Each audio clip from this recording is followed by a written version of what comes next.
आमच्याकडे एकाचं लग्न जमत नाही, त्याला त्याच्या मित्रानं सांगितलं, म्हटलं टेन्शन घेऊ नको, मुलीकडचे जर बघायला आले ना पगार जरा वाढून सांगायचा, म्हटला मग लग्न जमतंय. मुलीच्या वडिलांनी विचारलं किती पगार आहे, त्यानं सांगितलं 1.5 लाख. मुलीचे वडील म्हटले तुझ्याकडे बघून तर वाटत नाही 1.5 लाख असेल. हे म्हणते तसं फिक्स 1.5 लाख आहे, कटिंग करून 8,000 हातात येतो म्हटलं. तुम्ही किती दिवस स्वतःला फसवणार आहात? आपल्यामध्ये प्रचंड ताकद आहे पोरांनो, फक्त मोठी स्वप्न बघायची, काहीतरी धम्माल आयुष्यात करायची, हे आज स्वतःला ठरवून सांगा. आपल्या प्रचंड ताकद आहे. आणि पोरांनो, आपण अशा भूमीमध्ये जन्माला आलो, या भूमीला छत्रपती शिवाजी राजांचा वारसा आहे. शून्यातून हिंदवी स्वराज्य निर्माण करणाऱ्या छत्रपती शिवाजी राजे तुमच्या माझ्या समोर काही आदर्श ठेवले. मला वाटतं ते आदर्श आपल्या समोर असले पाहिजेत. मला माहित नाही गॅदरिंग फेब्रुवारी मध्येच का असतं. मी गेले कित्येक वर्ष बघतोय सगळे कॉलेजचे गॅदरिंग फेब्रुवारी का असते फेब्रुवारी मध्ये, मला ठाऊक नाही. पोरं तर इतक्या आतुरतेनं म्हणजे एरवी हिरवं दिसणारही फेब्रुवारी मध्ये अचानक गुलाबी दिसायला लागतं. आज कोणता डे?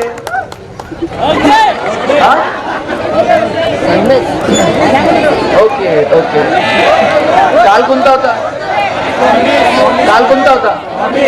त्याच्या आधी? Okay okay okay. हळतेला नक्की मिठी मारा, पण घरी गेल्यानंतर आईला असा हातात हात द्या, वडिलांना छान कवटाळून मिठी मारा. आणि स्पर्श कोणतेच वाईट नसतात, त्या स्पर्शांमधली संवेदनशीलता, सात्विकता आपल्याला जपता आली पाहिजे. किती दिवस झालेत आठवून बघा बरं की आपला आपल्या आईसोबत स्पर्श नाहीये, आपला आपल्या वडिलांसोबत स्पर्श नाही. आई वडिलांसोबत स्पर्श ठेवायला काय लागतं? सकाळी घरातनं बाहेर पडलात ना किंवा आज घरी गेलात ना, तुम्ही एक प्रयोग करून बघा. आईच्या पायावर असं डोकं ठेवा, आई काळीच काढून देते, माझं आयुष्य पण तुला लागू दे म्हणते. बापाच्या पायाला फक्त हात लावून बघा, बाप असा पाठीवर थाप मारतो, पठ्ठ्या सुखात राहा म्हणतो. काय मजा आहे त्या स्पर्शामध्ये. मला वाटतं ते स्पर्श आपल्याला अनुभवता आले पाहिजे. काहीतरी प्रॉमिस डे पण असतो म्हणे. आज स्वतःला प्रॉमिस करून टाका की आम्ही आमच्या मस्तीत, आम्ही आमच्या धुंदीत असे जगू की आयुष्याच्या शेवटच्या वळणावरती असताना आम्हाला कौतुक वाटलं पाहिजे. स्वतःला आज प्रॉमिस करून टाका, कितीही आयुष्यात संकट आली तरी आम्ही खचून जाणार नाही, संकटाच्या समोर असं छाती काढून उभं राहू. हे प्रॉमिस तुम्हाला केलं पाहिजे. चॉकलेट डे वगैरे होतं की नाही? कॅडबरी बिटबरी सगळ्या पर्स मध्ये, सगळ्या पॉकेट मध्ये कॅडबरी सापडतात. ते तुम्हाला लहानपणी माहिती आहे, लेमन गोळी यायची, ती अशी शर्ट मध्ये गुंडाळून दातानं फोडून त्याचे 2 तुकडे करायचे आणि मग मित्राच्या समोर ठेवायचे आणि त्याला म्हणायचं दोन्ही सारखेच आहेत, घे तुला कोणती घ्यायची. काय मजा होती ना त्या गोष्टीमध्ये. मला वाटतं या सगळ्या गोष्टी तुम्हाला एखाद्या वळणावरती आठवता आल्या पाहिजेत. तारुण्य म्हणजे फक्त 60-70 किलोचं वजन, 2 पाय 2 हात, अवयवांचं पॅकेज म्हणजे तारुण्य नाहीये. तारुण्य म्हणजे ज्वलंत धमन्यांचा विरत स्पंदन, निसर्गानं माणसाला दिलेला सगळ्यात श्रेष्ठ वर. हे तारुण्य असं आहे की हेच वय उंच भरारी घ्यायचं आणि हेच वय पाय घसरण्याचं. या वयात पाय घसरू द्यायचे का या वयात उंच भरारी घ्यायची? मला वाटतं ते तुम्हाला ठरवावं लागेल. का बरं आपण मोठी स्वप्न बघायची नाही? मी आज या कॉलेजच्या गॅदरिंगच्या निमित्तानं तुम्हाला सांगेल, कॉलेजचे दिवस तर परत मिळत नाही, ते एन्जॉय करा. पण ते सगळं करत असताना मोठी स्वप्न बघा. आता सर बियाणी सर मला सांगत होते की आम्ही म्हणजे फार्मसिस्ट जे येतात ते फक्त टाय बी घालून मार्केटिंग करणं इथपर्यंत मर्यादित नाहीये. तो एक आमचा छोटासा पार्ट आहे आमच्या एज्युकेशनचा. पण आमच्यातले कित्येक मुलं उद्या पीएचडी करतील, रिसर्च अँड डेव्हलपमेंट मध्ये जातील. पोरांनो, वैद्यकीय शास्त्रामध्ये प्रचंड काम करणं गरजेचं आहे. कोरोनाच्या काळामध्ये 2 वर्षामध्ये आपण सगळ्यांनी अनुभवलं, डोळ्यांनी न दिसणार एक विषाणू, सगळं जग जागेवर थांबलं की नाही? आतापर्यंत मानव जातीचं जेवढं नुकसान युद्धांनी केलं असेल ना, त्याच्यापेक्षा कितीतरी पटीनं जास्त नुकसान हे रोगराई, वेगवेगळ्या आजारांनी मानव जातीचं नुकसान केलेलं आहे. अगदी देवीची लस ज्यानं शोधून काढली किंवा त्याला लसीचा जनक म्हणता येईल, जेनर, त्यानं लस जेव्हा निर्माण केली त्यावेळेस जगाला कळालं की अरे, अशा प्रकारच्या लसीतनं आपण फार मोठी मानवहानी थांबवू शकतो. आणि याच्या अगोदर रोगराईचा इतिहास जर तुम्ही सगळा बघितला तर चीन मध्ये मिंग राजवट होती आणि चीन मध्ये पिवळ्या तापाची साथ आली. त्या पिवळ्या तापाच्या साथीमध्ये आजूबाजूच्या टोळ्यांनी चीनवरती आक्रमण केलं आणि अख्खी मिंग राजवट उद्ध्वस्त करून टाकली.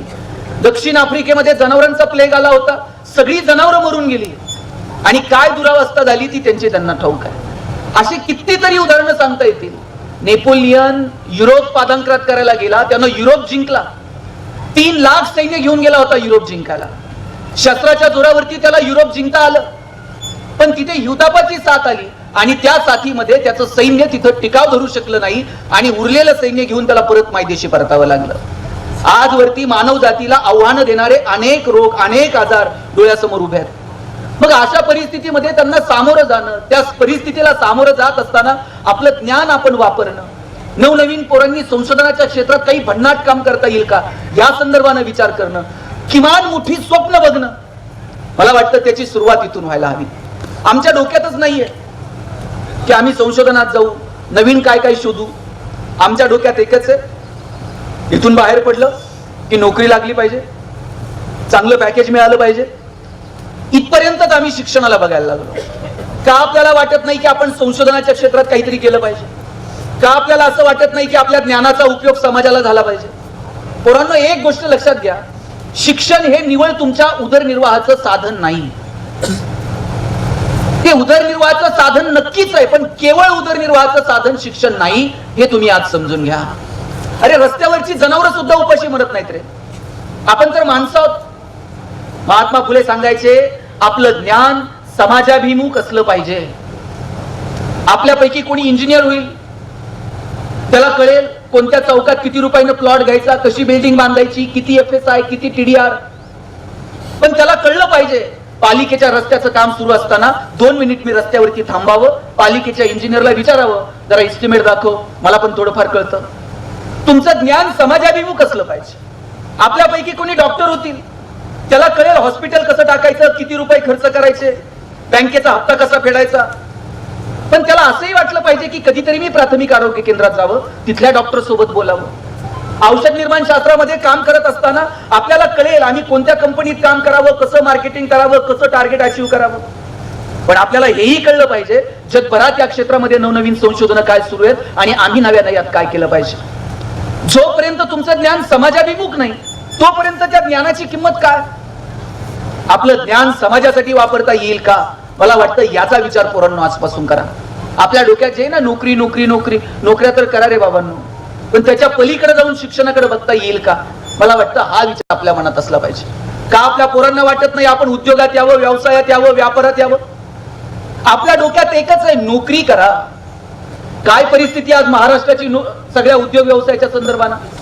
साहेब, टायरवाले केरळचे, किराणा व्यवसायात पटेल, हार्डवेअरची दुकानं बोरींची, बांधकाम व्यवसायात UPचे लोक, गवंडी सगळे बिहारचे, सुधार कामात राजस्थानी, हॉटेल सगळी दक्षिणात्यांकडे, चायनीजच्या गाड्या पूर्वांचलचे तरुण चालवतात. बरं, चला, संविधानानं त्यांना अधिकार दिलाय, कुठेही जातील, कष्ट करतील, पोट भरतील, त्यांचा अधिकार आहे. आपण कुठे आहोत? आपल्या डोक्यात एकच आहे, नोकरी लागली पाहिजे. काय त्या नोकरीत राम आहे?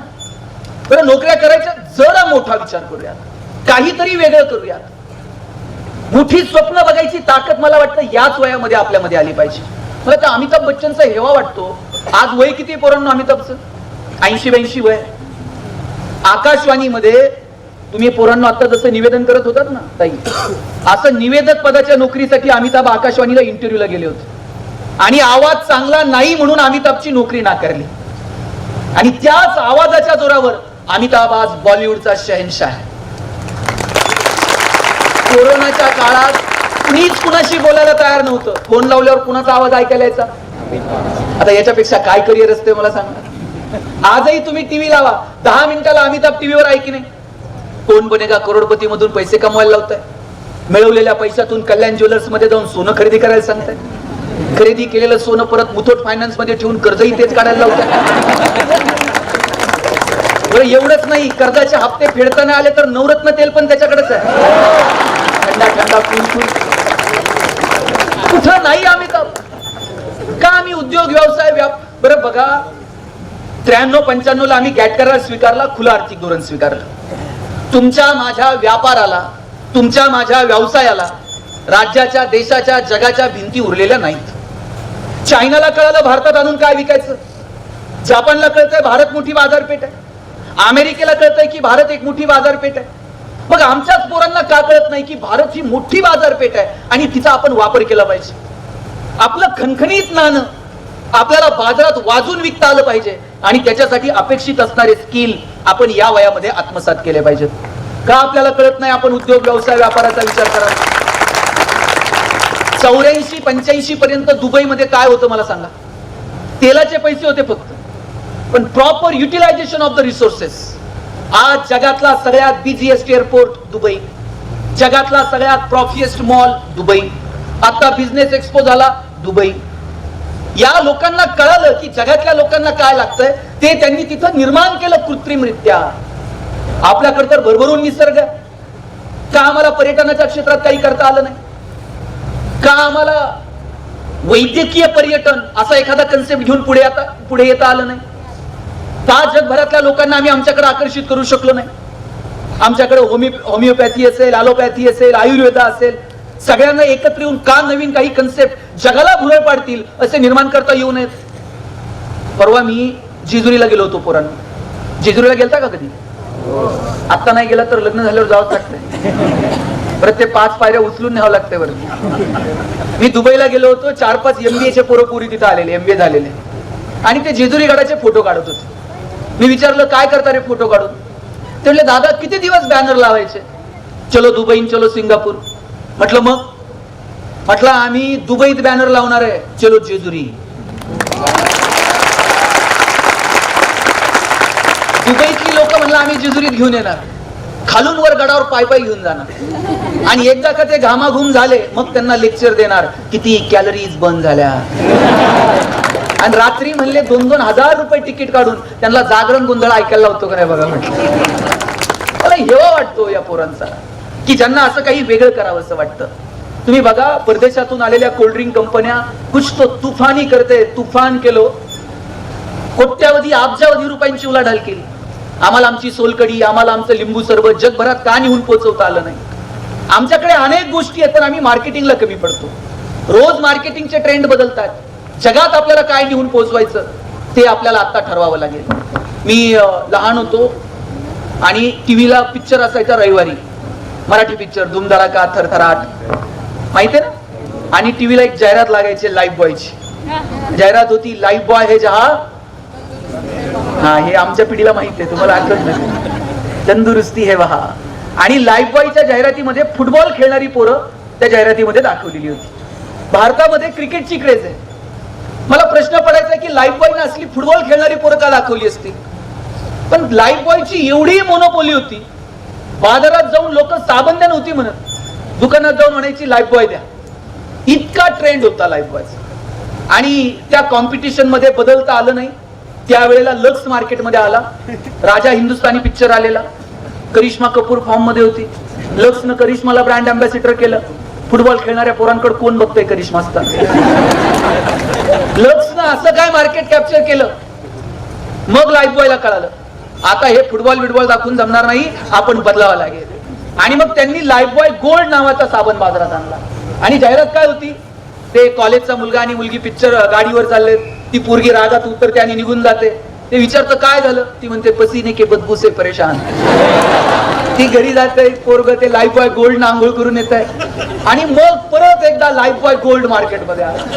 काळ आणि वेळेनुसार तुम्ही बदललं पाहिजे. आणि मला त्या मोतीचा तर एवढा हेवा वाटतो, ते वर्षभर पुढे असतंय कुणाच ठाऊक. दिवाळीलाच येते.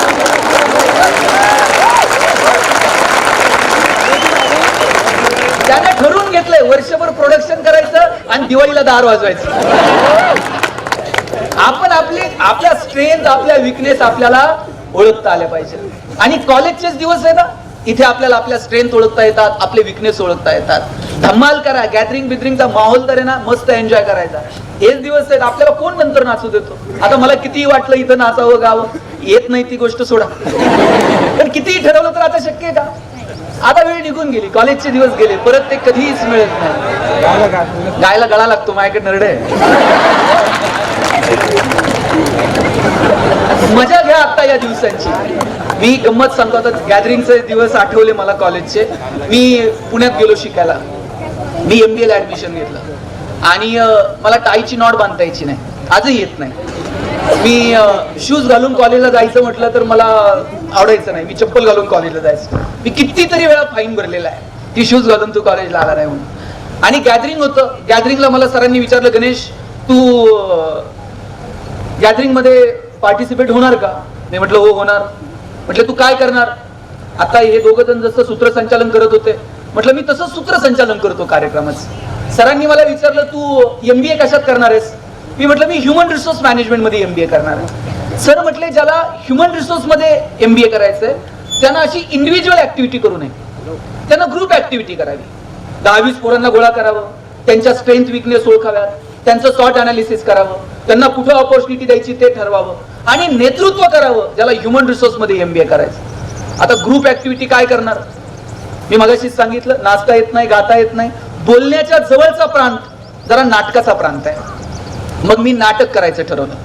मी नाटक लिहायला घेतलं. 10 दिवस माझ्याकडनं नाटक लिहून झालं नाही. आमच्याकडे एक बीडचा पोरगा होता, म्हणला दादा तू नाटक लिहायच्या फंदात पडू नको. म्हटलं काय?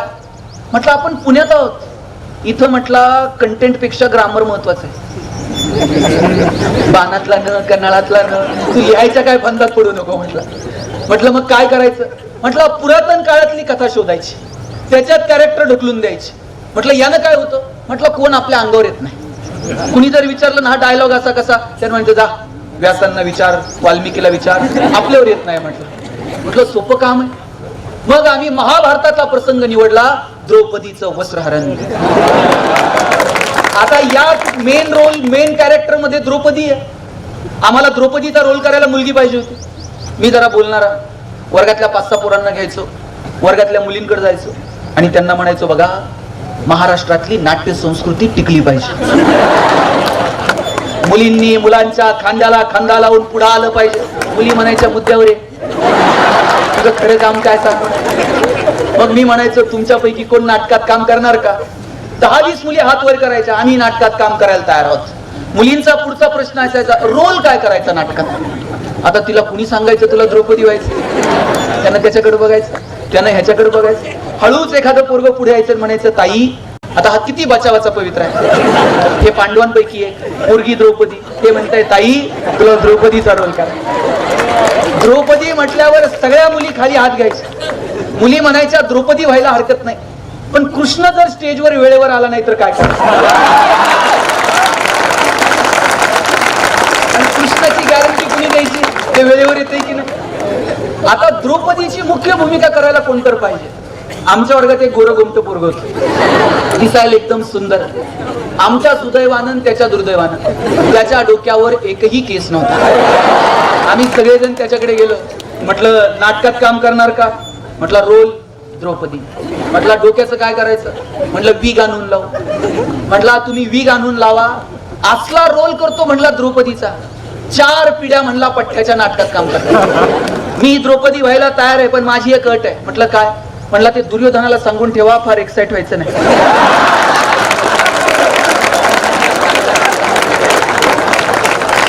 त्याला म्हटलं दुर्योधन माझ्या ऐकण्यात आहे, काळजी करू नका. आता मी सगळे कॅरेक्टर शोधत होतो, मला भीम सापडत नव्हता. भीम जरा धष्टपुष्ट पाहिजे. आम्ही सगळे किडकिडीत. मी DY पाटीलला, शेजारी इंदिरा कॉलेज, 2 कॉलेजच्या मध्ये जिम होती आणि त्या जिमच्या बाहेर एक पोरग रोज कॉलेजच्या बाहेर त्या बुलेटवर चक्र मारायचं. प्रत्येक कॉलेजच्या बाहेर असले 2-4 असतात, त्यांच्याकडे लक्ष द्यायचं नाही. त्याला एक दिवशी मी थांबवलं. म्हटलं बाहेर चक्र मारून काय करतो? म्हटलं आम्हाला कोण कॉलेज लिहून देत. म्हटलं तू येणार का? म्हटलं काय करायचं? म्हटलं नाटकात काम करायचं. म्हटलं रोल काय करायचा आहे? म्हटलं पिळदार शरीर यष्टी आहे, भीम व्हायचंय. म्हटलं तो म्हटला मी भीम व्हायला तयार आहे, पण द्रौपदी कोण आहे सांग. म्हटलं मी त्याला म्हटलं वर्गातली सगळ्यात सुंदर मुलगी द्रौपदीच्या पोर. एवढं खुश झालं ते पदर खर्चानं गदा घेऊन आलतं नाटकात काम करायला. आता मी सगळे कॅरेक्टर शोधले होते. मला 5 पांडवांपैकी एक कमी पडत होता. तो कुठून आणायचा? आमच्या वर्गात एक पहिल्या बाकावर बसणारं पोरग होतं, ज्यानं आयुष्यात अभ्यास सोडून दुसरं काहीच केलं नाही. प्रत्येक वर्गात असलं एक तर असतंय. कधी पिक्चरला नाही. ते पिक्चरला आम्ही त्याला घेऊन गेलो ना, त्यानं 2 वर्षात शिट्टी वाजवली नाही. ते पिक्चरला येताना 1 रुपयाची शिट्टी घेऊन यायची आणि खूप मोह झाला की खाली बघून असं शिट्टी मारायची. त्याला म्हटलं मान वर करून मार. ते घाबरायचं. त्याला म्हटलं अरे कोण बघत नाही, पडद्यावर कुणाला कळतंय कोण शिट्टी मारते. प्रेझेंटेशनला सुद्धा त्यानं कधी मान वर केली नाही, खाली मान घालून बोलणार. पण आम्हाला गरज होती. म्हटलं नाटकात काम करणार का? म्हटलं दादा मला मान वर करून बोलता येत नाही. म्हटलं बोलायचंच नाही, आपल्या सरांनी आपल्याला काय सांगितलंय? S for strength, W for weakness, O for opportunity, T for threats. तुझी मान खाली आहे ना, तुला शोभल असं काम देतो. म्हटलं काय? म्हटलं 5 पांडवांपैकी एकाची भूमिका तू करायची. द्रौपदीचं वस्त्रहरण सुरू झालं का शर्मेनं मान खाली घालायची, नाटक संपेपर्यंत वर करायची. शोभल असं काम. सगळे कॅरेक्टर ठरलेले, सगळ्यांना सगळं माहित होतं. फक्त भीमाला माहित नव्हतं की द्रौपदीच्या भूमिकेत मुलगा मुली तर होतं. द्रौपदीच्या वस्त्रहरणासाठी दुर्योधन आणि दुःशासन पुढे निघाले का भीम त्यांच्या मागच गदा घेऊन. आम्ही दुर्योधनाला म्हणायचो पुढे हो, द्रौपदीच्या फक्त पदराला हात लाव, कृष्ण येतोय, प्रकरण मिटतंय. दुर्योधन प्रचंड घाबरलेला. दुर्योधन म्हणला ते इतिहासात काय झालं ते झालं म्हणला, तुम्ही भीमाला पकडा, त्याशिवाय आपण द्रौपदीच्या नादाला लागत नाही.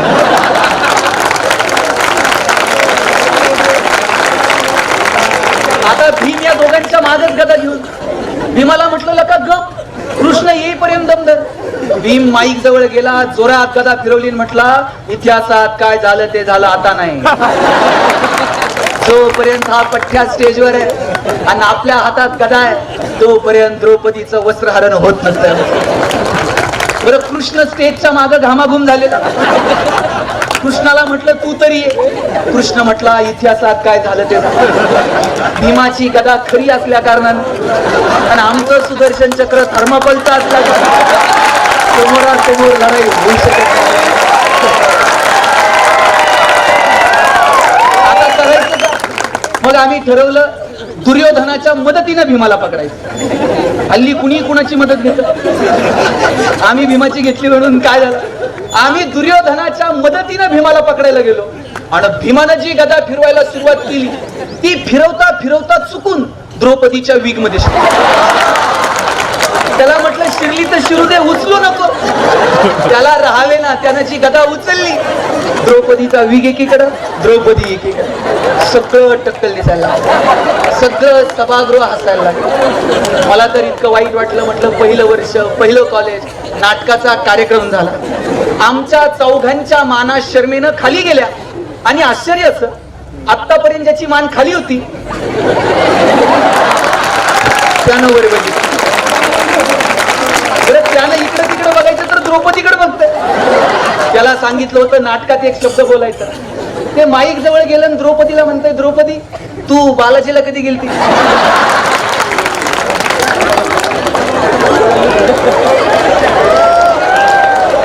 तिथून पुढे कॉलेजमध्ये ज्या वर्षी नाटक झालं त्या वर्षी हे पोरग लीड रोलला असायचं आणि आम्ही 2-4 जणांना ते सांगन तेवढंच बोलायचं, ते सांगन तेवढंच काम करायचं. आपल्या प्रत्येकात काहीतरी स्ट्रेंथ आहे, फक्त अशा माना वर करून बघायची हिंमत दाखवा पोरांना. आयुष्य खूप सुंदर आहे. परत हे कॉलेजचे दिवस नाहीत, परत परत परत तारुण्य नाही. जे क्षण वाट्याला येतील ना ते हिमतीनं जगायचे, आनंदानं जगायचे. संकट वगैरे सगळ्यांच्याच आयुष्यात येतात, कुणाच्या वाट्याला संकट नाही रे मला सांगा.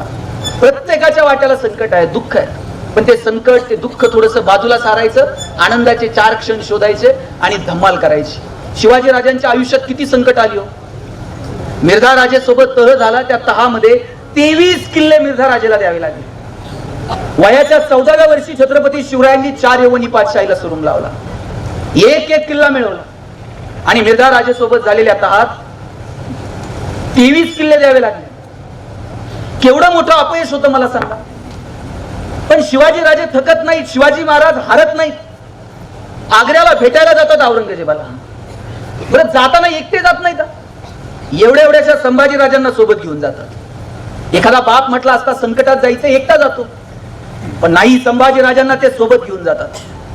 मधला जो प्रवास आहे त्या मधल्या प्रवासात शिवाजी राजे आणि संभाजी राजे यांचं काहीतरी बोलणं झालं असेल की नाही. काय बोलले असतील शिवाजी राजे संभाजी राजांना? स्विस बँकेत आपला अकाउंट आहे, पासवर्ड सांगतो, पुण्यात 2 आपले फ्लॅट आहेत. काय बोलले काय असतील? शिवाजी राजांनी सांगितलं असेल, शंभूराजे आतापर्यंत तुम्ही जिंकणं बघितलं, आतापर्यंत तुम्ही यश बघितलं, आयुष्यातला संघर्ष सुद्धा जवळून बघा, चला माझ्यासोबत. घेऊन गेले संभाजीराजे. तिथं गेल्यानंतर औरंगजेबानं संभाजी राजांना एक हत्ती भेट म्हणून दिला आणि थोडीशी गंमत करावी म्हणून दिलेर खान म्हटला, शंभू राजे, आप इतने छोटे और हाथी इतना बड़ा है, इस हाथी को आप महाराष्ट्र में कैसे ले जाओगे? एवढा संभाजी राजा दिलेर खानाच्या डोळ्यात डोळे घालून सांगतोय तो जानवर है, बैठ कर जाएंगे, नहीं आया तो खींच कर ले जाएंगे, लेकिन हमारे आबा साहब ने जो आपको किले दिए हैं वो तो अभी महाराष्ट्र में है, उन्हें आप आगरा कैसे ले आओगे? एवढा संभाजी राजा पण माहित होता आता हात दिलेत आणि गेल्यावर घेऊ की परत एक एक. अरे लढणं काय असतं, पेटून उठणं काय असतं, ते महाराष्ट्राच्या मातीकडनं जगानं शिकावं. दत्ताजी शिंदे असे रक्ताच्या थारोळ्यात कोसळलेले होते. मानेवरती तलवार ठेवली कुतुबशहानं, विचारलं क्यों पाटील और लढोगे? आणि त्याही अवस्थेत दत्ताजी शिंदे म्हटले क्यों नहीं, बचेंगे तो और भी लढेंगे. हे तारुण्य, ही धमक आणि ही खुमखुमी पोरांना आपल्या मनगटात असली पाहिजे.